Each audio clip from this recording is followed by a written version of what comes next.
저는 이번 주와 다음 주 두 주에 걸쳐서 애착관계라고 하는 그 심리학적인 개념을 가지고 설교를 하기를 원합니다. 우리가 어렸을 때 부모님과 어떤 관계를 맺었는가가 나를 바라보는 자아상, 그리고 성인이 되어서도 타인들과의 관계 맺는 방식, 또 내가 하나님 하면 떠오르는 그 이미지, 이런 그 모든 전반에 어떻게 영향을 끼치는지를 우리가 살펴보고, 어떻게 하면 우리가 정서적으로도 더 건강한 신앙인이 되고, 또 우리 가족들, 우리 가까운 자들, 또 하나님과 친밀함을 누릴 수 있을지, 이 애착 관계라고 하는 개념을 가지고 함께 살펴보기를 원합니다. 심리학자들이요, 실험을 했습니다. 한 방에 이 장난감, 아이들이 좋아하는 장난감을 갖다 놓고 12개월 남짓한 아이 한 명과 그 엄마를 그 방에다가 넣어두는 겁니다. 그러면 엄마가 있으니까 아이가 재밌게 놀 거 아닙니까? 그럼 어느 정도 시간이 지난 다음에 엄마가 살며시 방을 나가버리는 거예요. 그럼 아이가 정신없이 놀다가 어느 순간 눈을 들어보니까 누가 없어요? 엄마가 없는 거죠. 그때 아이가 어떻게 반응하는가를 잘 관찰한 겁니다. 그리고 엄마가 조금 있다가 들어와요. 그리고 아이를 껴안아주고 다독여줍니다. 그때 아이가 어떤 반응을 보이는가, 그리고 그 후에도 어떻게 시간을 보내는가, 이제 이런 것들을 주의 깊게 관찰한 겁니다. 그랬더니 세 부류의 그 다른 반응이 나오더라는 거예요. 첫 번째 반응은 엄마가 없어지니까 어때요? 기본적으로 마음이 불안하고 두렵죠. 그러니까 막 엄마의 이 이름을 엄마 막 외치면서 그 방 문고리를 이렇게 잡고 막 문을 두드리고 그럽니다. 막 울면서. 그러니까 조금 있다가 엄마가 들어와요. 그러니까 막 엄마를 껴안습니다. 아이고 내 아들, 내가 잠깐 자리를 비웠는데 미안해 이제 괜찮아. 다독여 주니까 금방 울음을 그쳐요. 그리고 아무 일도 없었다는 듯이 다시 장난감을 가지고 노는 겁니다. 그 아이의 스트레스 수치를 관찰을 했더니, 추적을 했더니 재밌게 놀 때는 스트레스가 높을까요, 낮을까요? 엄마도 있고 재밌게 노니까 낮죠. 그런데 엄마가 없어지니까 스트레스가 확 올라가요. 그랬는데 다시 엄마를 보고 엄마가 나를 다독여 주니까 스트레스 레벨이 떨어지는 거예요. 첫 번째 부류입니다. 이런 부류를 애착의 그 관점에서 볼 때 안정형 애착이다, 이렇게 합니다. 엄마와 이 아들 사이에 건강한 애착 관계가 형성이 됐다, 이렇게 보는 거예요. 자, 두 번째 어떤 반응이 있냐면 엄마가 없어지니까 똑같이 울어요. 막 불안해합니다. 그런데 문제는 엄마가 왔어요. 엄마를 붙들고 우는데 그 아이의 그 울 때의 스트레스 수치를 살펴보니까 엄마가 없어졌다고 느꼈을 때 수치가 확 올라갔지 않았겠습니까? 엄마가 위로할 때 스트레스 수치가 어떻게 됐을까요? 더 올라가요. 그리고 그 다음부터는 엄마를 놔주지를 않아요. 여전히 똑같이 놀 수 있는 재밌는 장난감이 있는데도 불구하고 계속 엄마 주변만 도는 거예요. 왜 그럴까요? 불안해서. 무엇 때문에 불안해요? 엄마가 언제 또 나를 내버려 두고 떠나갈지 모르니까. 그래서 이런 그 유형을 불안형 애착이다, 이렇게 부릅니다. 지금 여러분이 잘 들으시면서 나는 좀 어느 쪽에 속하는가, 나는 내 자녀를 어떻게 양육을 했는가, 이런 것들을 좀 살펴보시라는 거예요. 자, 세 번째는요, 아이가 엄마가 없어지기 전이나 엄마가 방을 나간 후나 여전히 잘 놀아요. 그래서 이 실험에 같이 참여했던 엄마들이 한 다른 방에서 내 아이들이 어떻게 반응을 보이는가를 같이 보고 있었습니다. 그런데 이 세 번째 유형을 보자마자 다 엄마들이 그 아이들을 부러워하는 거예요. 그 아이 둔 엄마들을. 왜 그럴까요? 엄마가 있으나 없으나 잘 노니까. 그런데 이 아이의 스트레스 레벨을 조사를 해보니까 엄마가 있어도 높아요. 엄마가 없는데도 수치가 똑같아요. 와서 위로를 해주는데도 엄마를 그렇게 별로 반가워하지도 않고 그냥 있는 듯 없는 듯 똑같이 노는 거예요. 그냥 스트레스 레벨이 똑같습니다. 그러니까 겉으로 볼 때는 아이가 평안하게 잘 노는 것 같으니까 얘는 참 어디다 놔도, 엄마랑 떨어져도 혼자 독립심을 가지고 잘 크겠구나라고 엄마들은 좋아했지만 정작 이 아이의 마음 가운데는 뭐가 있었던 거예요? 불안함과 두려움과 스트레스가 있었던 겁니다. 이거를 억누르고 표현을 안 했을 따름인 거예요. 그래서 이런 유형을 회피형 애착이다 이렇게 부르는 겁니다. 자, 어떤 유형이 있다고요? 엄마와 관계를 잘 맺으면 엄마와 같이 있는 게 안정감을 느끼는 거예요. 엄마와 같이 생활하는 게 편안한 거예요. 어떨 때 이런 안정형 애착이 생기냐면 아이가 어렸을 때 말을 못 하잖아요. 오직 소통은 부모님과 소통은 뭘로 할 수 있죠? 예? 울음으로 소통을 할 수 있죠. 그래서 울면 엄마가 즉시 오는 겁니다. 항상 곁을 지키고 있다가 아이가 울면 와서 배가 고픈지 기저귀를 갈아줘야 되는지 외롭다고 우는 건지 금방 알아차리고 아이의 필요를 맞춰주는 거예요. 그리고 이제 3개월 지나면서 아이가 웃을 줄도 알고 하면은 내가 그 웃는 얼굴에 반응도 해주고 계속 말도 해주고 아이의 정서적인 필요, 육체적인 필요 이런 것들을 잘 채워주는 겁니다. 그러면 아이가 성장하면서 무슨 생각을 갖냐면 와, 우리 부모님이 나를 사랑해 주시네.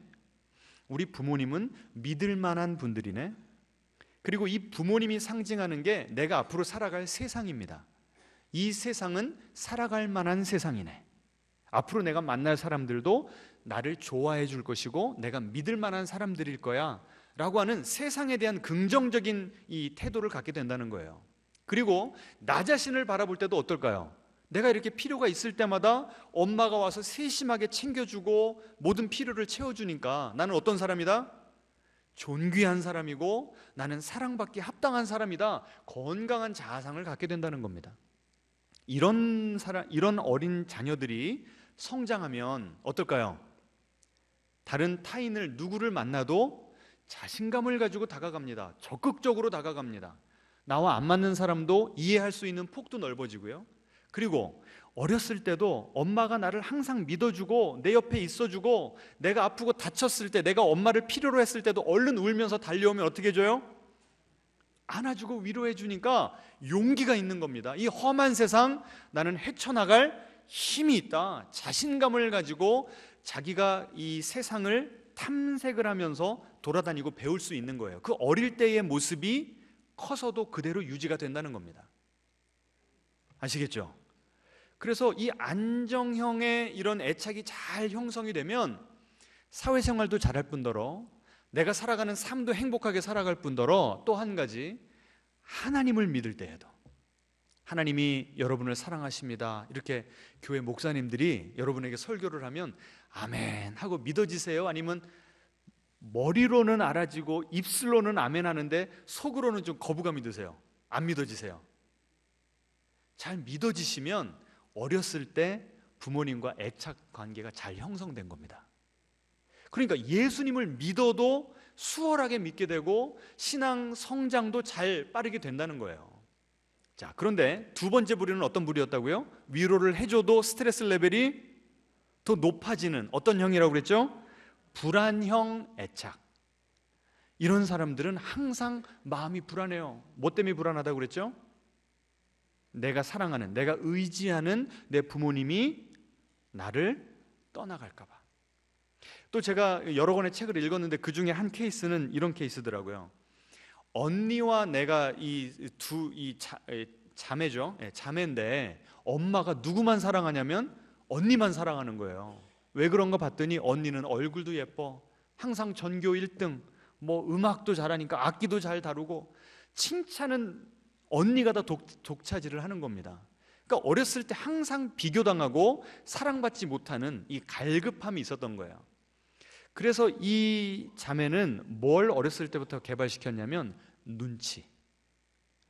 내가 다른 사람들이 나를 어떻게 생각하고 평가하는가, 이게 너무나 중요하기 때문에 내가 무엇을 원하는가가 중요한 것이 아니라 상대방이 나를 어떻게 보는가, 상대방이 나에게 무엇을 요구하는가에 민감하게 반응하면서 살았다는 겁니다.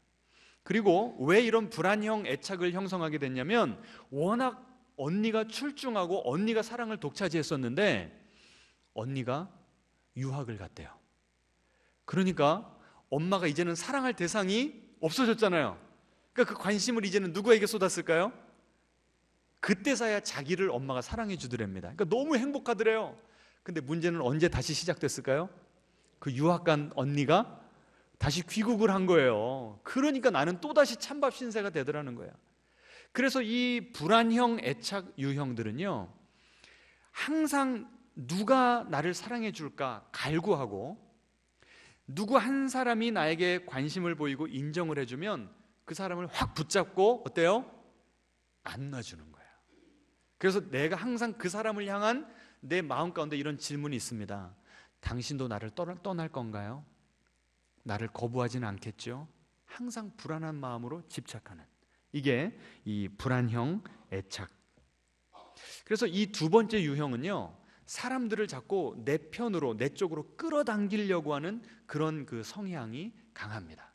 여러분 들으시면서 이게 난데? 아니면 내 누군가가, 내 아는 내 지인 누군가가 그런데 좀 그림이 그려지시죠? 예? 예. 저도 오늘 이 설교 준비를 하면서 제 속에 이런 불안형 애착적인 성향이 상당히 강하다는 걸 알았어요. 이걸 어떻게 하는가? 제가 저 설교할 때 성도님들한테 반응 좀 보여주세요. 이게 제가 뭘 끌어내는 거예요?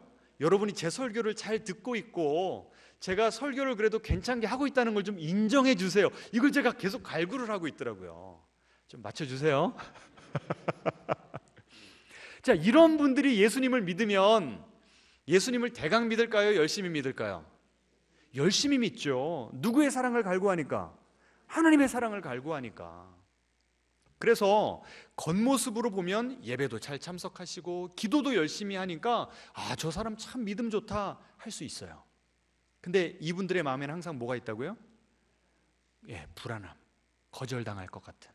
그래서 이런 불안감이 언제 확 활성화가 되냐면, 이제 성도들 말입니다. 똑같이 중보기도 제목을 놓고 기도를 했는데 A라고 하는 집사님은 벌써 응답을 받았어. 근데 나는 하나님께서 내가 더 열심히 기도한 것 같은데, 더 간절히 기도한 것 같은데 응답을 안 해주시네. 그러면 그때 이게 확 활성화가 되는 거예요. 왜? 하나님이 A 집사님은 사랑하시고 나는 미워하시나? 나를 버리셨나? 더 불안해지는 거예요. 여러분 신앙생활하다 그런 느낌 받아보신 적 있으세요?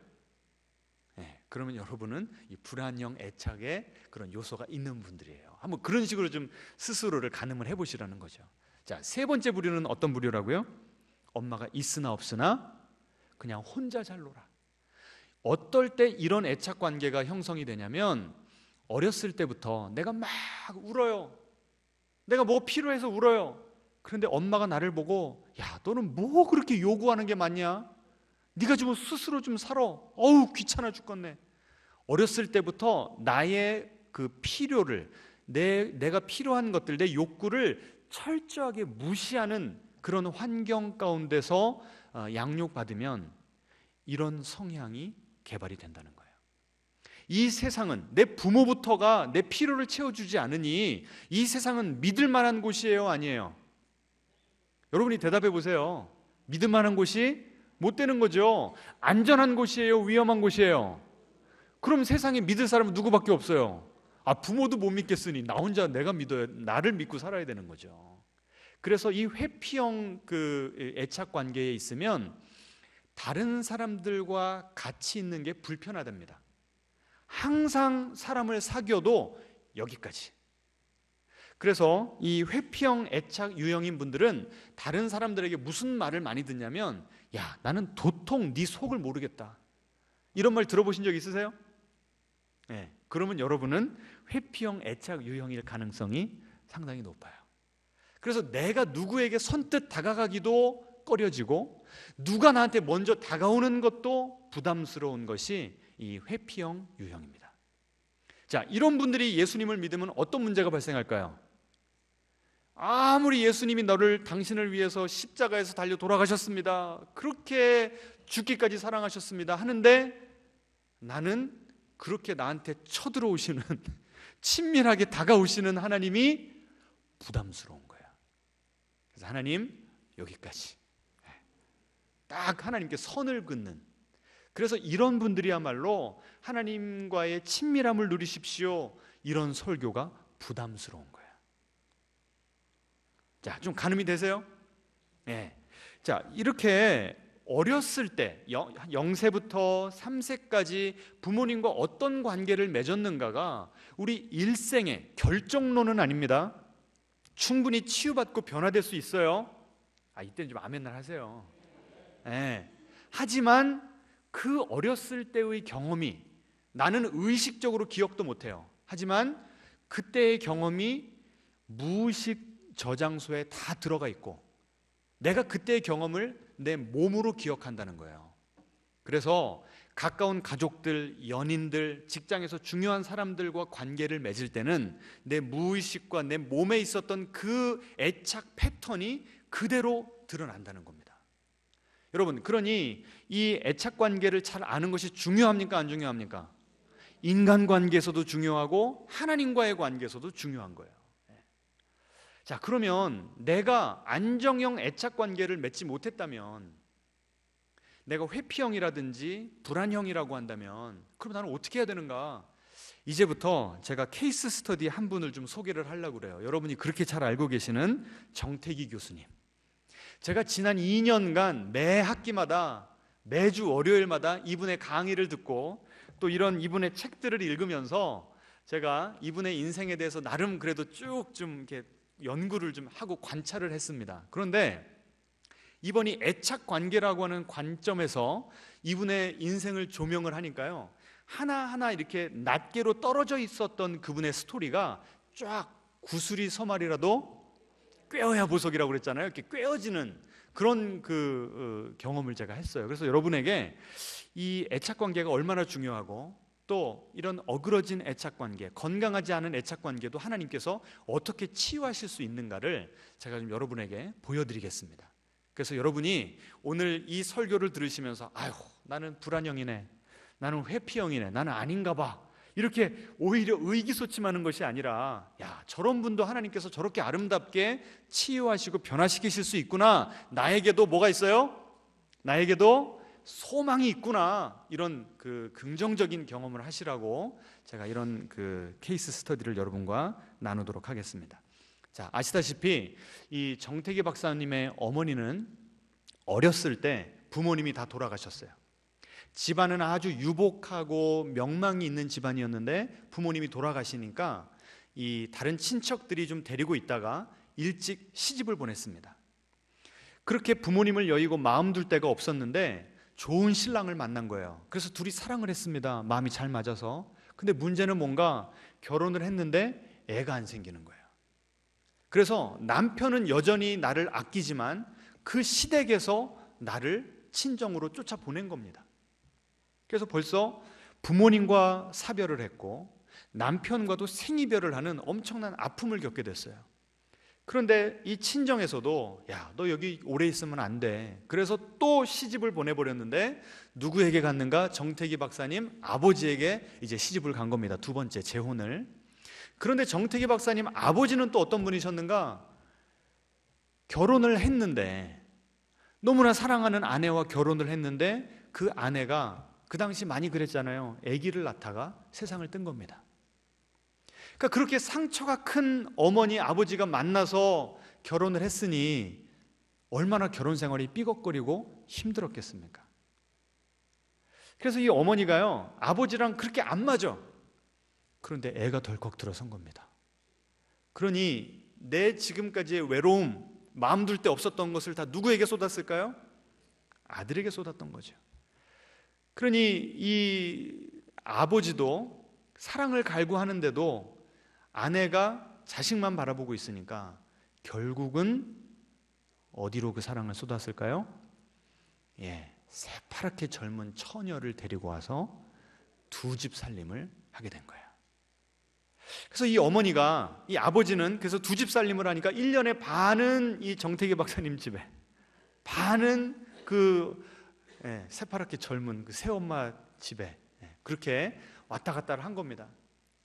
정태기 박사님의 어머니가 아버지가 우리 집에 왔을 때는 집에 그래도 잘 붙어 있고 생활을 하시는데 아버지가 그 집에 가기만 하면 막 이 부하가 치밀고 화병이 있으니까 이걸 어떻게 풀었는가? 일 중독이 되셨대. 일 중독. 하루 종일 밭에 나가서 일을 하시는 겁니다. 그러니 이 정태기 박사님의 입장에서 생각해 보세요. 아버지는 어디 계세요? 딴 집에. 어머니는 어디 계세요? 밭에. 나를 돌볼 사람이 아무도 없는 거예요. 그래서 얼마나 외롭고 힘든지 이 나 좀 알아달라고 하는 이 사랑의 갈구를 어떻게 했는가 하면 울음으로 표현을 했답니다. 엄마가 딱 들어오면 그때부터 울기를 시작했대요. 이 어린 정태기 이 박사님. 울음을 그치지를 않으니까 엄마가 하도 달래다 지쳐서 살짝 방을 빠져나간답니다. 그럼 나도 계속 울기 힘들잖아요. 울음을 멈춘대요. 쉬고 있다가 엄마가 다시 들어오면 어땠을까요? 다시 또 우는 거예요. 그럼 엄마가 달래다가 피곤해서 골아 떨어진답니다. 그럼 엄마를 발로 차서 깨우면서 또 울었대요. 무슨 뜻이에요? 엄마 정말 나 사랑해요. 엄마 나 또 버리지 않을 거예요. 이 엄마가 이 밭에 가서 이 화병이 나니까 밭에 가서 일을 하다가 지쳐서 몸에 병이 든답니다. 그러면 또 친정에서 삼촌들이 데려다가 몸을 보신시켜서 다시 보는데요. 자식은 안 데려가고. 그러니 이 정태기 박사님이 어렸을 때 계속 어머니랑 떨어져 있는 이 트라우마가 있어서 계속 이런 그 습관이 있었다는 거죠. 이분이 울 때 진정시킬 수 있는 유일한 한 가지가 있었는데 묘책이 무엇이었는가 하면 말린 낙지발. 이분이 증도 섬에 사셨잖아요. 낙지를 말린 게 있었는데 그 발을 뚝 띄어다가 이 정태기 아이의 입에 딱 물려주면 금방 울음이 그치고 스르르 잠에 들었대요. 그래서 이 책에 보니까 뭐라고 써놨냐면 이 낙지발을 챙겨주는 어머니의 사랑과 관심을 확인하고 싶어서 울었던 것 같다. 그러니까 어머니가 항상 나를 버리고 가서 없었어요. 그러면 이 정태기 어린이는 어렸을 때 어떤 유형의 애착 관계를 개발하게 된 거예요? 불안형이죠, 불안형. 그리고 이분은요 또 회피형도 있었어요. 그러니까 여러분도 한번 여러분의 인생을 잘 보시면 한쪽 불안만 100%, 회피만 100% 있는 게 아니라 어느 정도 이게 짬뽕이 되어 있더라고요. 이 회피형인데 회피형도 이분의 이 마음 가운데 있었는데 어떻게 할 수 있냐면 아버지가 그 두 집 살림하는 아버지가 무슨 배짱으로 그렇게 엄하셨답니다. 그래서 밥상에 같이 식사를 하는데 생선이 이게 맛있게 구워진 생선이 나온 거예요. 배가 고프니까 자기가 먼저 젓가락을 딱 들어가지고 이 생선에서 한 점을 뗐는데 아버지가 그냥 그 팔을 딱 치더랍니다. 그래가지고 그 고기 한 점과 이 젓가락이 이 천장까지 올라갔다 떨어지더래요. 얼마나 아버지가 무서운지 이 책에 보면은 내 얼이 나가버렸다. 그래서 너무 무서우니까 울지도 못하고 꾸역꾸역 밥만 집어넣었던 그게 아버지에 대한 기억이었대요. 그래서 그 다음부터 뭐가 생겼는가? 어른들이랑 눈을 못 마주쳤대요. 무서워가지고 대인기피증이 생긴 거죠. 그리고 이제 중고등학생이 되어서 학교에 갔다가 교회를 잠깐 들렸는데 또 어른들이 교회에 갑자기 들어닥치더랍니다. 그래서 무서워가지고 얼른 어디 가서 숨었대요. 근데 숨은 그 바로 앞에 또래 소녀 아이들이 한 소년에 대해서 막 이야기를 하더랍니다. 근데 그 소년의 이름은 얘기를 안 하고 별명을 얘기를 하는데 별명을 뭐라고 그러냐면 재봉틀. 재봉틀이가 어쨌고 재봉틀이가 저쨌고 가만히 들어보니까 누구 얘기예요? 자기 얘기들이에요. 여러분 그 별명이 왜 붙었을까요? 사람들 앞에만 서면 벌벌벌벌 떠니까 그 재봉틀이라는 이름을 붙였다는 거예요, 별명을. 그래서 그 다음부터는 아버지가 무서워서 어른들도 못 보고 그 다음부터는 내 또래 여자애들이 나를 그렇게 놀려대니까 나는 이제는 누구도 못 바라봐요. 이성도 못 바라보는 거예요.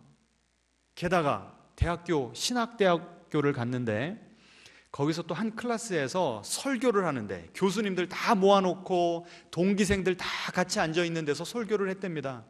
한 사람 한 사람 설교를 잘하고 이분 차례가 왔는데 이분이 얼마나 두렵고 무서웠겠어요? 열심히 설교문을 쓰고 외웠답니다. 그런데 얼마나 긴장을 했는지 외운 게 생각이 안 나니까 그냥 고개를 숙이고 이 써온 설교문을 읽었대요. 그랬더니 평가가 어떻게 나오냐면 교수님으로부터 시작해서 이 내 동기들까지 저런 사람은 목회하면 안 됩니다. 결론이 났대요. 또 거절감. 그래서 이분은 불안형도 있었지만 회피형도 있었던 겁니다. 이제는 내가 더 이상 상처받기 싫으니까 적당한 거리를 두고, 그리고 나는 사랑받기에도 그렇게 합당하지 않은 사람이구나. 그래서 이분이 신학교를 졸업한 다음에 목회를 풀타임 목회지로 간 것이 아니라 공장으로 갔어요. 공장에서 몇 년을 일했는 줄 아세요? 7년을 일했습니다. 7년.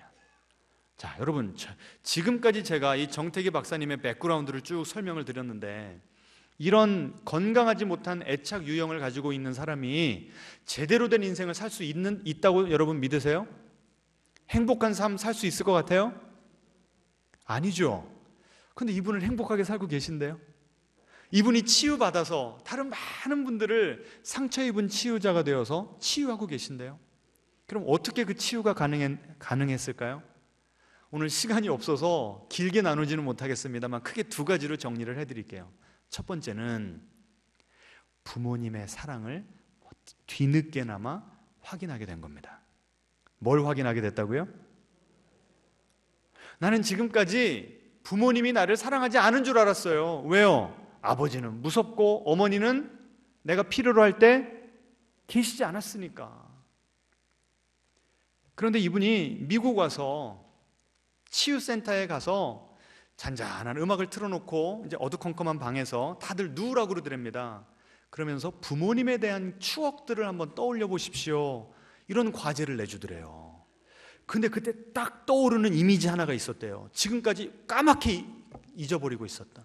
그게 뭔 줄 아세요? 운동회 날이 생각이 나더랍니다. 그 초등학생 때 이 증도에서 초등학교 운동회는 동네 잔칫날이었다고 그래요. 그래서 부모님들이 막 바리바리 싸갖고 와가지고 돗자리 깔아놓고 얼마나 맛있게 먹고 흥겹게 노는 잔치자리였는데, 아버지는 어디 계세요? 딴 집에. 어머니는 어디 계세요? 밭에. 아무도 안 온 거예요.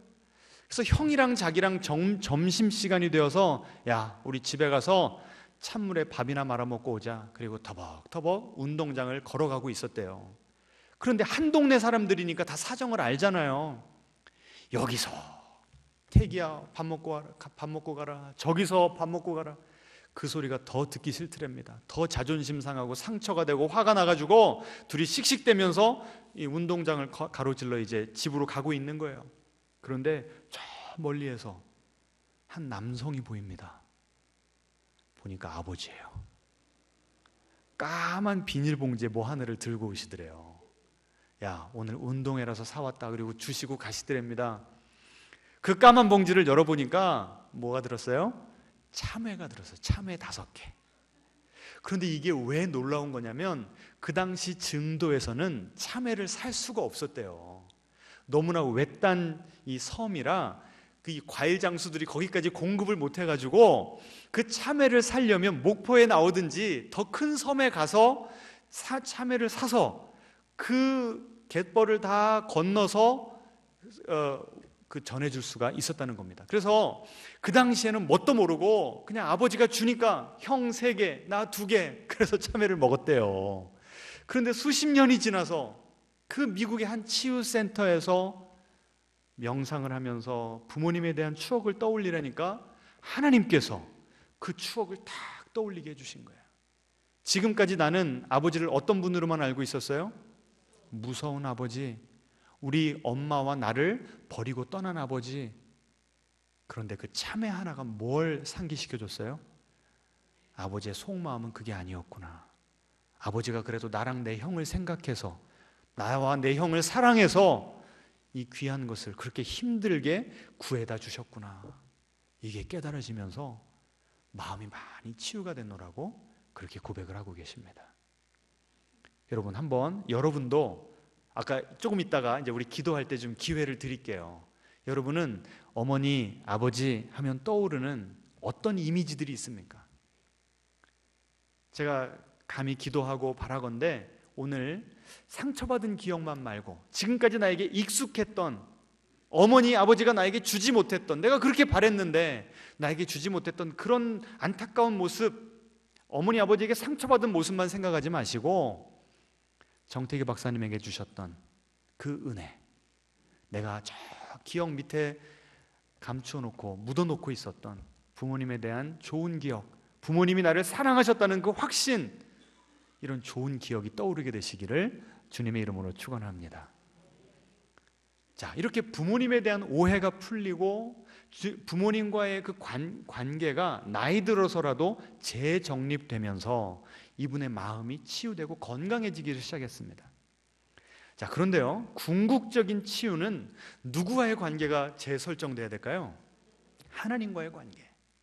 이분이 그렇게 회피형 그 애착 유형을 가지고 있어서 누구에게도 마음을 안 열고 사람만 보면 그렇게 무서워했잖아요.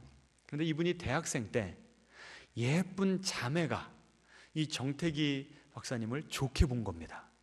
그래서 끊임없이 와서 데이트 요청을 하더래요. 그 옛날에 형제가 자매한테 데이트 요청한 게 아니라 자매가 형제한테 데이트 요청을 했대요. 그런데 이 정태기 박사님이 어떻게 했을까요? 저 오늘 바쁩니다. 저 오늘 약속 있습니다. 계속 거부했어요. 그런데 몇 달이 지나도 끈질기게 이 여성이, 그 아리따운 여성이 데이트 신청을 하면서 한날은 이렇게 물어보더랍니다. 오늘도 무슨 중요한 약속이 있겠지요? 하도 튕기니까. 그래서 그날은 할 말이 없더랍니다. 오늘은 약속 없습니다. 그랬더니 그럼 저랑 차 한 잔 마시러 가실래요? 그러면서 명동의 르네상스라고 하는 음악 감상실로 데려가더랍니다. 우리 나이 지긋하신 분들 여기 혹시 가보신 분들 계세요? 거기를 갔더니 난생 처음 이런 이 감미로운 음악이 흐르고 향기 나는 그 커피를 마셔보니까 너무 황홀하더라는 거예요. 게다가 아리따운 여인이 앞에 앉아 있으니. 그래서 너무 황홀하게 시간 가는 줄 모르고 있다가 이제 우리 문 닫을 시간입니다. 그래서 나와서 상도동, 그 자매의 집 상도동까지 그녀를 바래다 주고 오다가 통금에 걸려가지고 상도동 파출소에 붙잡혀 들어갔답니다. 그리고 연애가 시작됐는데 늦게까지 함께 있다가 데려다주고 통금 걸리고 그래서 아예 그 상도동 파출소에는 경찰들이 이 정태기 박사님을 알아보고 숙직실을 빌려줄 정도였대요. 얼마나 불타는 사랑을 했으면. 그러니 여러분, 회피형도요, 사람을 멀리한다고 해서 내 마음 가운데 사랑받고자 하는 그런 갈구가 없는 게 아니라는 거예요. 상처받기 싫어서 내가 먼저 마음을 닫았을 뿐이지 내 마음 가운데는 그런 갈망이 들끓고 있었던 겁니다. 그런데 그 자매가 그걸 채워주니까 얼마나 좋았겠어요. 막 훅 빠져든 겁니다.